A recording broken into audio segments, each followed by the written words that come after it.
வணக்கம். நம்ம சேனலுக்கு தொடர்ந்து ஆதரவளித்துக் கொண்டிருக்கும் நல்ல உள்ளங்களுக்கு நன்றி. தொடர்ச்சியாக ஆதரவு கொடுங்க. அதாவது செக் வைக்க தயாராகும் டெல்லி. அமைச்சர் கூட பரவாயில்லைங்க, அமைச்சருடைய உதவியாளர்கள் இருக்காங்களா, ஐயோ அடி அடி அடி அடின்னு அடின்னு அடித்து பல வீடுகளுக்கு, பல தோப்புகளுக்கும், பல வெளிநாடு முதலீடுகளுக்கும், அவாலா முதலீடுகளுக்கும் ஓனர் ஆகிட்டாங்க அப்படின்னு ஒரு ஊடகத்தில் ஒரு செய்தி. கோட்டையில் ஒவ்வொரு துறை அமைச்சரையும் குறிப்பிட்டு அங்கே இருக்கக்கூடிய உதவியாளர், ஏன்னா அமைச்சர் என்னதான் கோப்பில் கையெழுத்து போட்டாலும் மற்றபடியான மேற்படியான வேலையெல்லாம் இவங்க நினச்சா தான் முடியும். சொல்லுவாங்கள்ல, சார் கலெக்டர் ஆஃபீஸில் கலெக்டர் தெரியுதோ இல்லையோ பியூனை தெரியணும் சார், அப்போ தான் சார் காரியம் ஆகணும்னு சாதாரணமாக சொல்கிறது உண்மைதான். அது ஒவ்வொரு விஷயத்துக்கும் கலெக்டராக போக முடியும். அவர் அசிஸ்டன்ட் இருந்தால் எல்லா வேலையும் முடிச்சு விட்டுவார். நீங்களே பார்ப்பீங்க, பல இடத்துல பார்த்தீங்கன்னா அந்த கீழ்மட்டத்தில் இருக்கக்கூடிய நம்ம தோழர் இருக்காருல்ல, அவர் பல வேலைகளை பண்ணுவார். அப்படிப்பட்ட சூழ்நிலையில் கோட்டையில் நடக்கக்கூடியது என்ன, அதை பற்றி தான் பார்க்க போகிறோம்.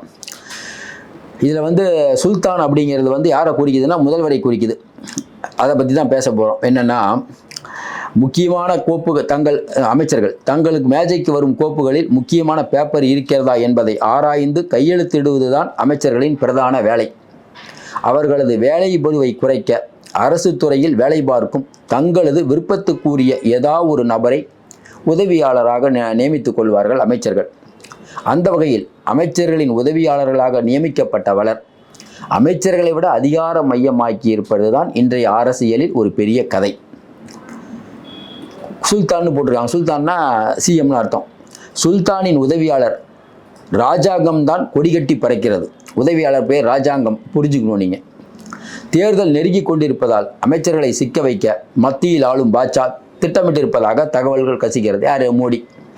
இதை அறிந்து கொண்ட அமைச்சர்கள் பலரும் தங்களின் உதவியாளர்களை கட்டம் கட்டி சுழற்றிவிட தயாராகி விட்டார்கள். ஆட்சிக்கு வந்ததிலிருந்து உயர்வான கல்வித்துறைக்கு 3 அமைச்சர்களை மாற்றிவிட்டார் சுல்தான். உங்களுக்கு தெரியும், உயர்கல்வித்துறை அமைச்சர் 3 பேர் மாறிட்டாங்க. இப்போ கோவிசிலியன். ஆனால் அந்த 3 அமைச்சர்களுக்கும் குழந்தை நாயகர் பெயர் கொண்ட ஒருவர் தான் உதவியாளராக இருந்தார். அந்த துறையில் பணியிட மாறுதல், டெண்டர்கள் என சகலத்தையும் கையாண்ட குழந்தை நாயகருக்கு விரல் சித்தர் என்ற பட்டப்பெயரும் உண்டா. கோட்டையில் ஒரு பேர் கேட்டிங்கன்னா விரல் சித்தர் வந்துட்டாரான்னு தான் கேட்பாங்களாம். ஏன்னா உயர்கல்வித்துறை அமைச்சருடைய உதவியாளர்.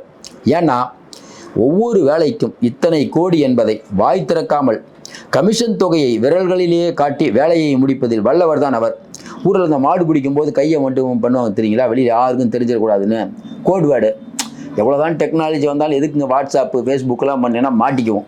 விரல்லையே சொல்லிட்டேன்னு வச்சுக்காங்களேன். நீங்கள் கேட்கலாம், விரலில் சொன்னாலும் சிசிடிவி கேமரா இருக்குதுன்னா அது பரவாயில்ல, விரலில் நாங்கள் வேறு சொன்னோம்லாம் சொல்லிக்கலாம். அப்போ விரல் சித்தர் அவர் பேர். இதில் கில்லாடி. அதுவும் அவரை பற்றி நம்மிடம் பேசியவர்கள் அடிக்கடி தன் சொந்த வேலையாக கடற்கரையோர பங்களாவில் தங்குவது தான் அமைச்சரின் வழக்கமாக. அடிக்கடி தன் சொந்த வேலையாக அமைச்சர் கடற்கரை பங்களாவில் தங்குவார். அவர் அப்படி ஒதுங்கும் சமயத்தில் டெண்டர், டிரான்ஸ்ஃபர் விஷயங்களை அவர் காதில் போடுவதை வழக்கமாக வைத்திருந்தார் விரல் சித்தர். கிளம்பும் அவசரத்தில் நீங்களே பார்த்து கொள்ளுங்கள் என அமைச்சர் சொல்லிவிடுவதால் தன்னையே அமைச்சராக பாவித்து கல்லா கட்டி விடுவார் விரல் சித்தர். அமைச்சர்கள் கடுமையான வேலை, டென்ஷனு, இன்னும் குறிப்பாக பார்த்தீங்கன்னா மக்களுக்காக உழைச்சி ஓடா தேஞ்சு போனதுனால அவங்க ஓய்வு எடுக்கிறாங்க கடற்கரையில் இருக்கக்கூடிய பங்களாவில். அப்போ கரெக்டாக பங்களாவுக்கு கிளம்பும் போது போய் இவர், ஐயா அந்த டெண்டர் விஷயம்னா, இங்கே போயிட்டுருக்கேன் அப்படியா, டெண்டர் ஆகுது, அப்புறம் பார்த்துக்கலாம், நீயே பார்த்துக்கையா அப்படின்னு சொல்லிடுவாராம். இதில் இவர் வல்லவர். சில மாதங்களுக்கு முன்பு சுல்தானுக்கு நெருக்கமான தொழிலதிபர், சுல்தான்னா சிஎம்னு நம்ம புரிஞ்சுக்கணும், கல்லூரி விஷயமாக அமைச்சரை பார்க்க வந்திருந்தார். வந்தவர் யாருன்னு தெரியாமல் விரல் சித்தர் தன் இஷ்டப்படி விரல்களை விரிக்கவும், அதாவது சிஎம்முக்கு வேண்டிப்பட்டவங்க, குடும்பத்தில் வேண்டிப்பட்டவங்க வந்திருக்காங்க, இது தெரியாமல் விரல் சித்தர் கண்டபடி கையை காட்டிட்டாராம். இந்த விவகாரம் சுல்தான் வரை போய்விட்டது. அமைச்சருக்கும் டோஸ் விழ விரல் சித்தரை அவரது தாய்த்துறைக்கு இடமாற்றி விட்டார் அமைச்சர். தாய்த்துறையிலும் விரல் சித்தருக்கு நெருக்கடி முற்றி விஜிலன்ஸ் வரை புகார்கள் பறந்தன. அவர் மீது வழக்கு பதிவானால் அதில் நூல் பிடித்து அமைச்சர் வரையில் மத்தியில் உள்ள பாட்சாவின் படை வந்துவிடும், டெல்லி வந்துவிடும் என்று பதறிப்போய் விரல் சித்தரை விஆர்எஸில் வீட்டுக்கு அனுப்பி விட்டனர். பாவம். ஆனாலும் கூட விரல் சித்தரை முடக்குவதற்கு வழியை தேடிக்கொண்டிருக்கிறது டெல்லி படை. First wicket. இப்போ அவர் விஆர்எஸ் பை வீட்டில் உட்காந்துட்டு மேலே சிபிஐயோ இடியை தம்பி சொல்லுங்கள் தம்பி உங்களுக்கு இவ்வளோ எப்படிப்பா பணம் வந்ததுன்னு கேட்டால் என்ன சொல்லுவார்? எல்லாத்தையும் சொல்ல ஆரம்பிச்சிடுவார். தம்பி ஜெயிலுக்கு போகிறீங்களா, என்ன கதை, முடிஞ்சது கதை. அதுதான் இப்போ விரல் சித்தரை போல இன்னும் பலருக்கு சிக்கல் முளைத்திருக்கிறது. பள்ளிகளை பார்க்கும் துறைக்கு பொறுப்பான அமைச்சரிடம் யாருன்னு உங்களுக்கு தெரியும். பள்ளி கல்வித்துறை அமைச்சர் யார்? முத்தான உதவியாளர் ஒருவர் பணியில் இருந்தார். புத்தகங்களை அச்சடிக்கும் கழகம் தொடங்கி துறையின் சகல இடங்களிலும் வசூலில் கொளித்தார் அந்த உதவியாளர். அமைச்சரிடம் அந்த உதவியாளர்களை பிடித்தால் உங்களை மடக்கிவிடலாம் என்று டெல்லி படை நோட்டம் விட்டு வருகிறது. துறையில் உள்ள உயரதிகாரிகள் சிலர் எச்சரிச்சிருக்காங்களாம். ஏங்க அவரை பிடிச்சா உங்களை பிடிக்கலாம் அப்படின்ட்டு அமைச்சரை எச்சரிச்சிருக்காங்க. அதைத் தொடர்ந்து சத்தமில்லாமல் அந்த உதவியாளரை ஊருக்கு பேக்கப் செய்து விட்டார் அமைச்சர். செய்தி சொல்லும் அமைச்சரின் உதவியாளர், செய்தி தொடர்புத்துறை, விளம்பரங்களுக்கு கட்டிங் கேட்க அவரை இடமாற்றி விட்டனர். அதே போல சட்டத்தை வைத்திருக்கும் சீனியர் அமைச்சரின் உதவியாளர், சட்ட அமைச்சர் யாருன்னு உங்களுக்கு தெரியும், துறையின் பல்கலைக்கழகங்கள் விவகாரத்தில் தலையிட்டு கல்லா கட்டியதால் அதிரடியாக தூக்கி அடிக்கப்பட்டிருக்கிறார். சுல்தானின் அமைச்சரவையில் அதிகமாக முக்கிய துறை மாற்றப்பட்ட அமைச்சர் யார்? அது அதிக முறை துறை ரீதியாக மாற்றப்பட்ட அமைச்சர்னா யார்? அது மனோஜ் தங்கராஜ் இருக்காரு. இன்னொரு பக்கம் பார்த்தீங்கன்னா ஆவடி நாசரை மாற்றிருக்காங்க, மஸ்தானை மாற்றிருக்காங்க. நமக்கு தெரிஞ்சு பொன்முடி தான் நினைக்கிறேன். ஏன்னா அடிக்கடி மாற்றி அவருக்கு வனத்துறை கொடுத்தாங்க, உயர்கல்வித்துறை கொடுத்தாங்க. தன் உறவினரையே உதவியாளராக வைத்திருந்தார்.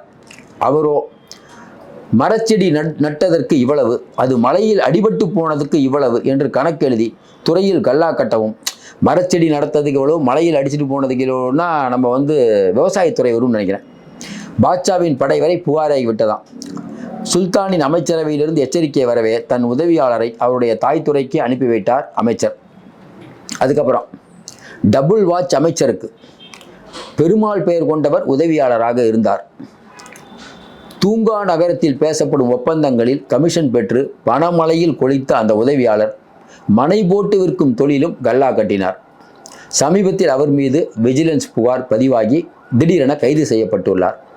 இதனால் அந்த வழக்கின் மூலமாக டெல்லி படை தன்னை நெருங்குமோ என்று அரண்டு போயிருக்கிறார் அமைச்சர். இப்படி பல்வேறு துறைகளிலும் கோலோச்சிய அமைச்சர்கள் வரிசையாக தூக்கி அடிக்கப்படுவதன் பின்னணியில், உதவியாளர்களாம் தூக்கி அடிக்கும் பின்னணியில் மத்தியில் உள்ள டெல்லி இருப்பதாக சொல்லுகிறார்கள். தேர்தலில் வெல்ல மத்திய அமைப்புகள் மூலம் அமைச்சர்களுக்கு செக் வைக்கும் இடத்தில் இருக்கிறது டெல்லி. உதவியாளர்களை மாற்றிய அமைச்சர்கள் அதன் மூலம் இந்த செக்கிலிருந்து தப்பித்து விடலாம் என்று நினைக்கிறார்கள். ஆனால் அமைச்சர்களை சிக்க வைக்க சகல அஸ்திரங்களையும் எடுக்க இருக்கிறதான் தரப்பு. அதாவது என்னென்னா, இப்போ நிறைய அமைச்சருடைய பிஏ கல்லா கட்டுறதுங்கிறது நார்மலாக நம்ம நினச்சிட்டு இருக்கோம். அமைச்சர்கள்னால் KN நேரு, செந்தில் பாலாஜி, இவங்க மட்டும்தான் நம்ம கண்ணுக்கு தெரியும். ஆனால் இவர்களையும் தாண்டி இவர்களால் 5 வருஷத்துக்கு ஒருத்தர் மாறி வேற ஒருத்தர் வருவாங்க. ஆனால் 5 வருஷம் இல்லை, தொடர்ந்து அந்த பதவி காலம் இருக்கும் வரை அடின்னு அடைக்கக்கூடியவங்க நிறைய பேர் இருக்காங்க. ஏற்கனவே திமுக ஆட்சியில் ஸ்டாலின் அவர்கள் பாயிண்ட்டாக சொன்னார், பாருங்கள் இவர் ஊழல் பண்ணுறார், இவர் இந்த IAS அதிகாரி ஊழல் பண்ணுறார்.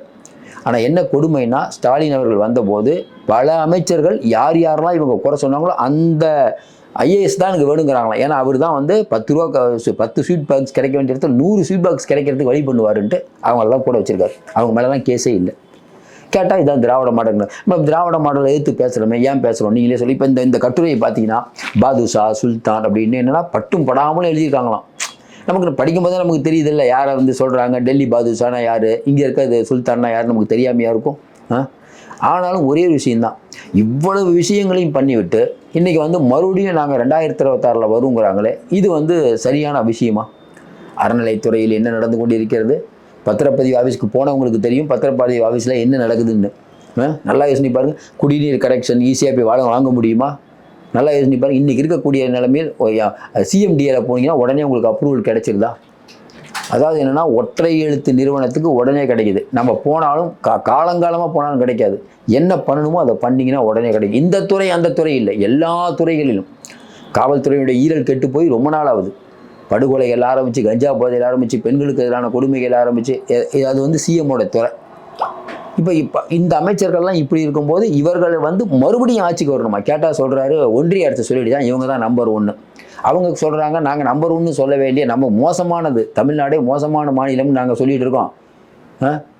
அதாவது கஜானா காலி, பெண்களுக்கு எதிரான குற்றங்கள் நடந்துட்டு இருக்குது. வெளிநாட்டிலேருந்து முதலீடே வர மாட்டேது. ஏன் இங்கே பெண்களுக்கு பாதுகாப்பு இல்லாமல் கால் சென்டர் ஒன்று ஒக்கே வருவாங்களா? இங்கே இருக்கிற சாம்சங் நிறுவனமும் போராட்டம் பண்ணி, உலக நாடுகளில் சாம்சங் நிறுவனம் பெரிய நிறுவனம்.